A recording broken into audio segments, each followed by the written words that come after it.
Morning all. This is Peter from Transcendent Studios, and this is a new stream format that I kind of thought up and I wanted to press into a bit.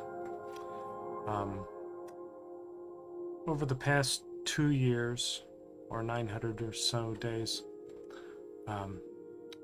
I've been dealing with PTSD, generalized anxiety disorder, agoraphobia, and a whole bunch of other issues that came from a medical emergency that I had where I died twice. On top of all those emotional and mental disorders, my body and health continued to fail until last December, when I found a medication that began to heal me. Even for about 10 or 11 months there, I couldn't even read. For a long time, I lost the ability to watch TV, to even enjoy video games. I definitely lost the ability to drive. So there's been a lot that's been going on over the past couple of years with me, physically and emotionally. And something that I really missed during that downtime, on top of being with people, connecting, communicating, having a community, is gaming. I've always liked to game. I've always enjoyed it. But I noticed something as I was losing my health and my sight, that my ability to game and my threshold for gaming was very dependent on not only my physical health, but my mental health. And so I wanted to start some game reviews that weren't reviews about the game itself, how good it is, how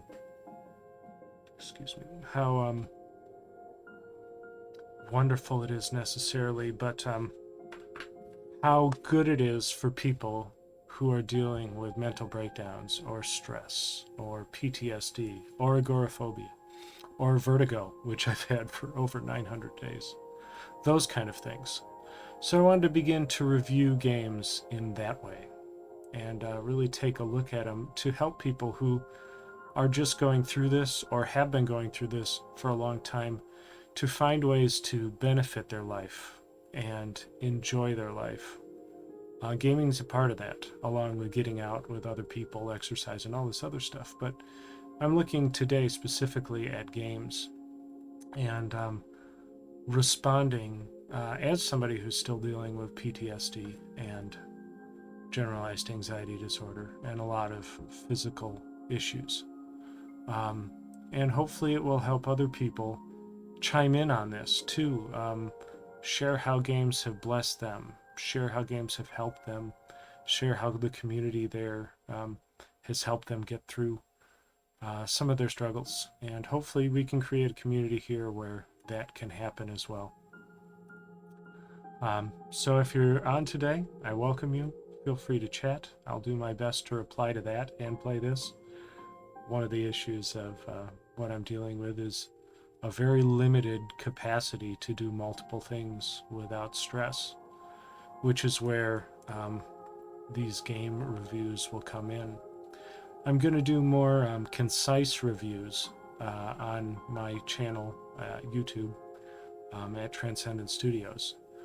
But here I want to be able to walk through games that are kind of designed for healing, or expression of emotions and working through deeper things in life, to kind of give my true reactions to them and to see how other people have engaged these games and really been blessed by them.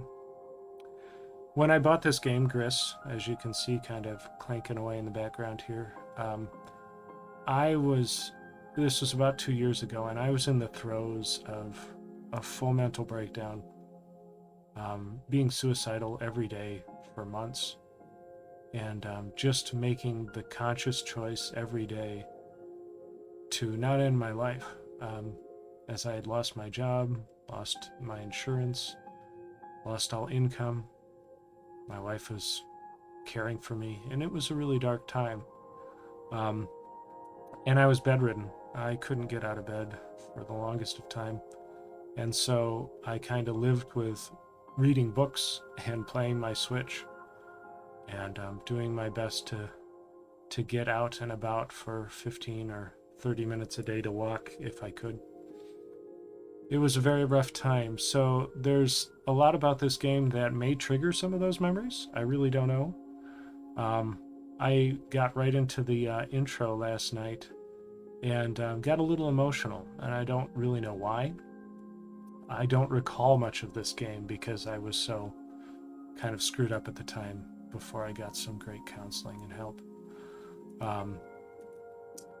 And so I'm gonna jump into this game again, and we're gonna only stream about a chapter at a time.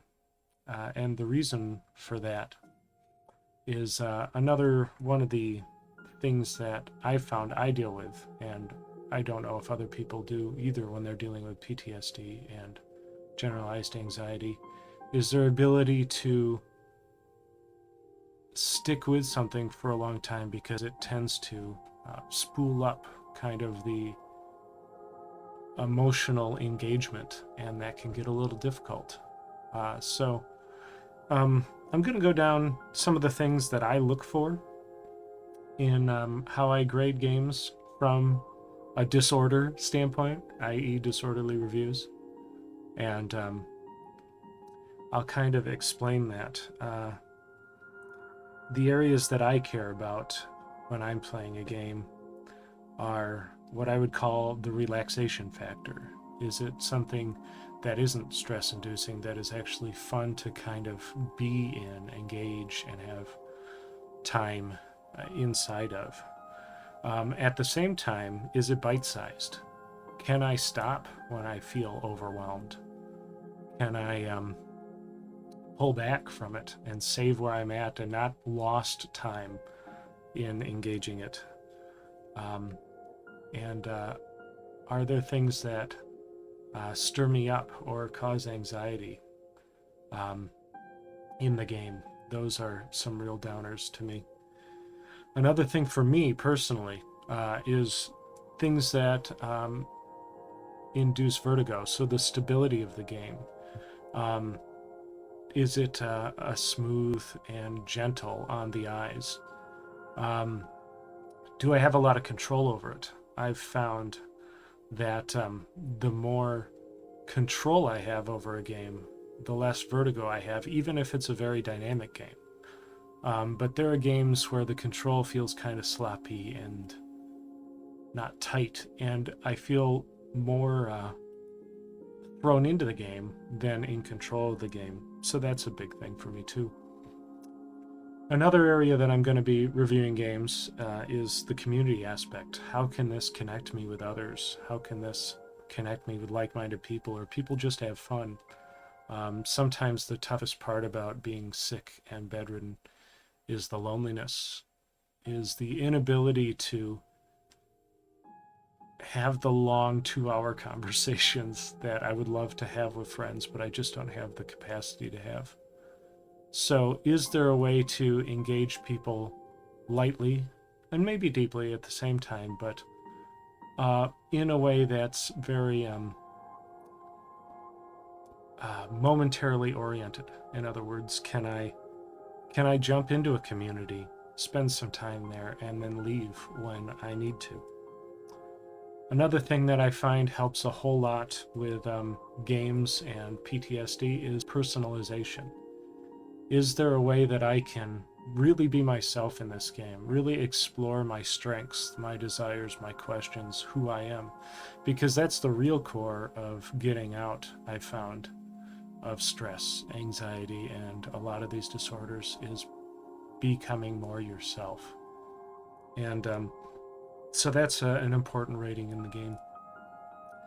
Another thing I care about is the beauty of a game. Is it aesthetically pleasing? There's a genuineness to how art can affect our souls, which is why I actually started Transcendent Studios. I believe that art and creativity are essential to a healthy person, a healthy family, a healthy city and nation. And there's some real beauty that can speak to souls in games, and I appreciate those games with that. Also, audio is a big deal. As I'm sure hundreds and millions of you know, that sound and music can change your whole outlook on a day and really conjure up memories and emotions and thoughts and potent things. And so audio is so important to me in a video game as well. It can wrap you in ways that you find unexpected, and really soothe your soul and engage you at the same time. And then the last thing I put on my game is it valuable to somebody who's dealing with anxiety, PTSD, agoraphobia, loss, hurt, grief, anger, bitterness, unforgiveness, all these things that can come up in our life and cause us hindrances from being the person we really want to be. And so I'm going to try to assess that as well in my reviews on my main page about, on my YouTube page, about, are these games valuable for moving forward and becoming who you want to be in life? So that's my dream for these streams. It's my dream for these videos. And I guess I'll jump into this and be as honest as I can be about what I'm feeling, what I'm experiencing, how I feel about all these different assets that I described. And we'll do it together. So if you're on, welcome to the chat. And thank you again for your time and for being a part of this community. Let's all heal and have fun together. Thank you.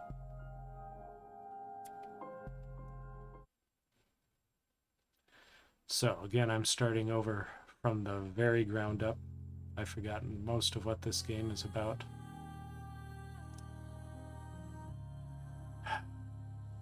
From a very personal standpoint, I can understand this shattered imagery of that hand. And the colors are warm and earthy, but have that blue kind of, I don't know, depressive, disconnected feel at the same time. And I really resonate with the desire to like express. And so much of my experience with dying was fear-based and helplessness. And I can really relate to at least some of this imagery with that. And possibly the most harsh thing coming up here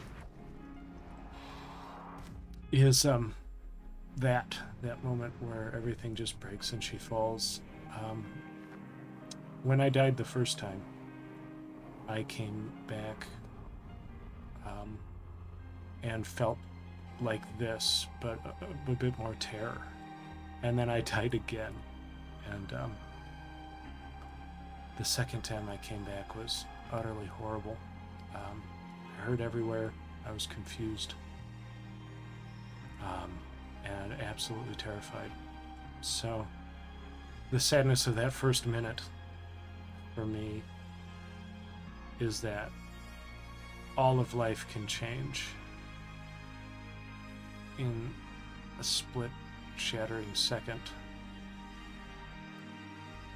And this is kind of the way I felt for months, just falling and survival. So, so far the game's a little emotional and a little difficult.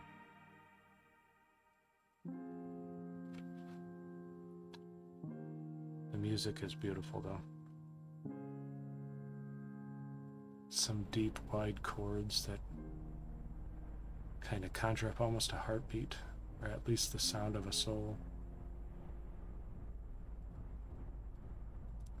Even this moment where she's sitting there just breathing, I've had moments like that hundreds and hundreds of times in the last 900 and so days, where just breathing and existing is about all I could do. And I like that this game waits for you to make the next move. It doesn't force you in or shove you in. You can sit here and breathe as long as you want, which I think is a real empowering and understanding concept that they put in this game. I also like the colorlessness. I hate it, but I like it. I like that that's what they're trying to say. I like that her dress is also gray. It's a very common color of feeling when something like that just happens. I do like, however, that her hair and her face haven't lost their color. She hasn't, in a sense, lost who she is. I think there's a lot of discovering that she's going to be doing in this game. So let's take off and find out what we can discover.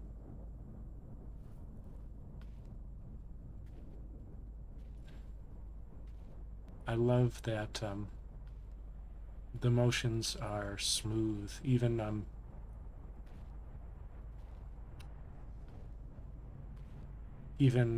in an intense control. I just pushed right hard, and she's still moving gently and slowly. I like that this game doesn't have many jarring moments to its control. Again, the sound is amazing. I love hearing the little dragonflies go by.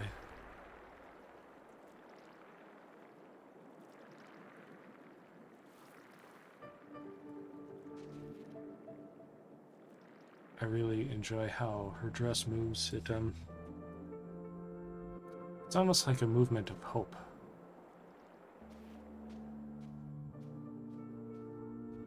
It definitely shows that there's life and vibrancy kind of wanting to get out. And I know that feeling a ton. I've felt trapped so many times, be it in bed or be it in my body. And hope sometimes gets really difficult to hold on to, but it's usually always there.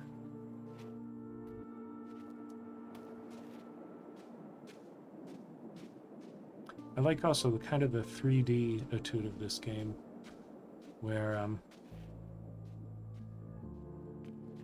it's interesting and creative, and you wonder really where you're kind of going in it all. I do like that she can't hurt herself when she falls from great heights. That's really convenient. And again, I like the roughness and the black and whiteness of this first level. It's very harsh, cold, and kind of almost jaded, really. I like that none of the angles are flat either. It has a real feeling of dissonance, almost spookiness to it, so to speak, but more that just feeling of looking for some sort of flat ground to stand on.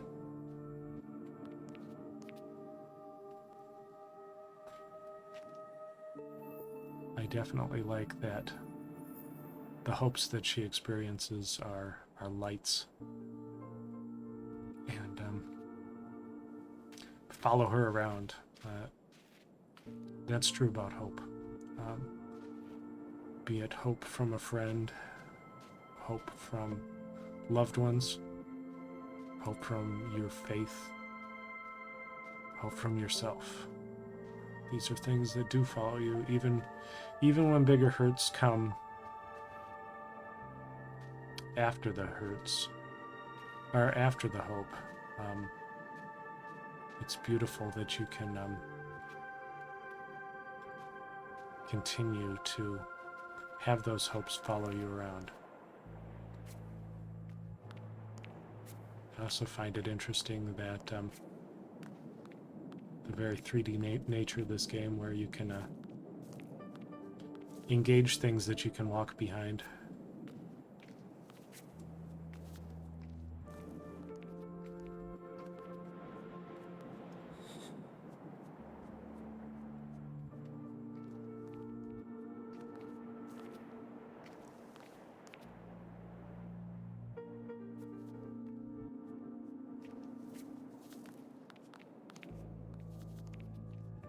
I know what's going on here. I know kind of where I want to get. I'm not sure of how to get there. Oh, look at that.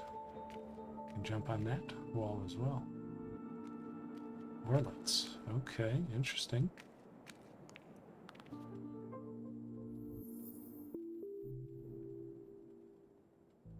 Ah, okay, yes, again.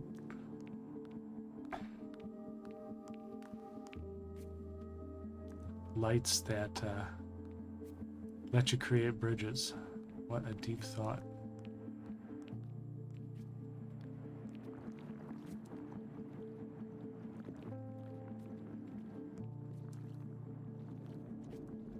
I think that that's a very true reality in life as well.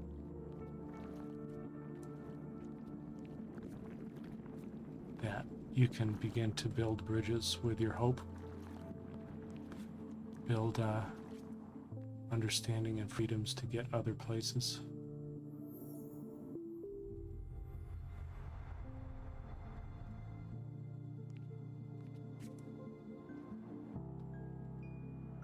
And I love that she can travel those bridges of hope.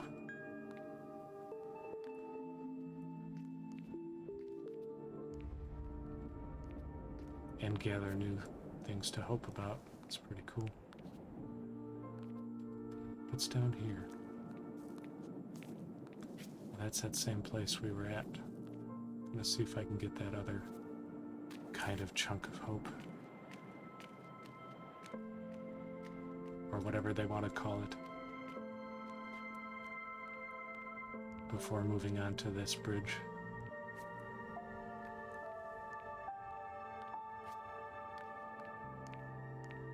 God, the music is so soothing.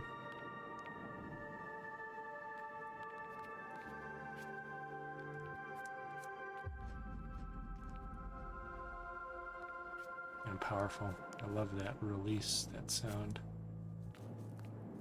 of acquiring something, of enjoying it.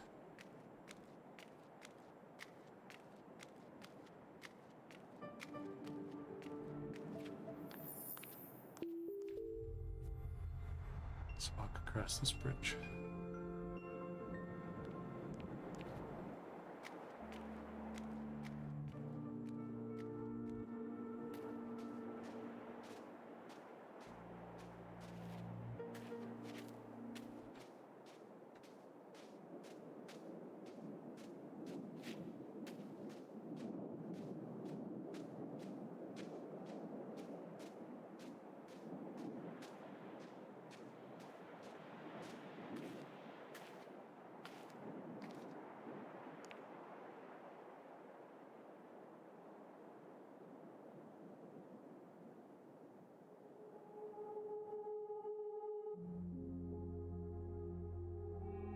Color in. My thought when this was actually occurring was that memories can be painful, but maybe an interesting analogy is that memories can add color to your present life and understanding. It's kind of my deciphering of that moment, at least personally. And I love that colors begin to come in. And I think that there's good memories and bad memories. Memories that can keep you from experiencing what you want in life. And memories that can remind you of who you are. And I would say in this game that I would think that these memories are those kind of memories, the memories that remind her of who she is.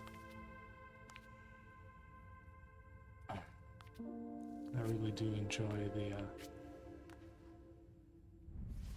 beautiful kind of calm aesthetics of this game.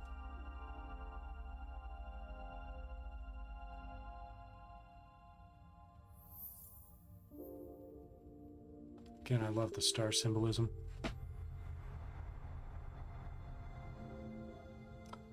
And I feel, maybe I'm reading too far into some of these games, that symbolism is very deep, that those, what I call hopes, or those lights, bring not only the bridges that she's experiencing, but also they become constellations, which almost every race has considered waypoints, communication for figuring out where they're going, like maps that all men can see, and women of course, in the sky.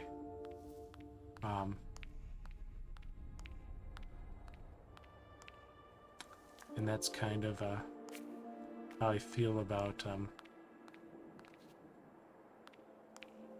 what she's discovering. Ooh, I may have just made a horrible mistake. I missed out on a whole lot of that level. I do not know. But down we go. I tend to be one who likes to explore areas you aren't supposed to explore in games, and do the grinding necessary to find everything first. And that was kind of my assumption by going down and to the right, but apparently that was a poor assumption, as I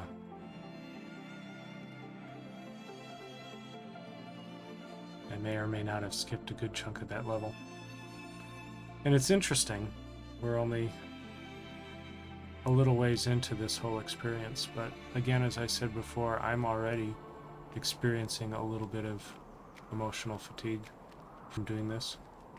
I do want to thank you all for being here. We'll see where a good break point is coming up. Don't even know how Gris saves.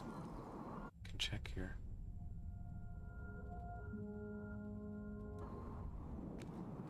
Yeah, I don't know. I think I'll wait till a little more substantial moment, as I can emotionally handle it. And if I come to a place where I can't, I'll just turn it off and turn it into another video.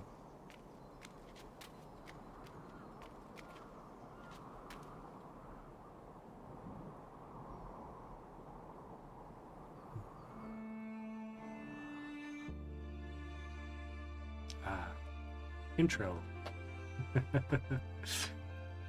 Minutes and minutes and minutes of intro, but I like it.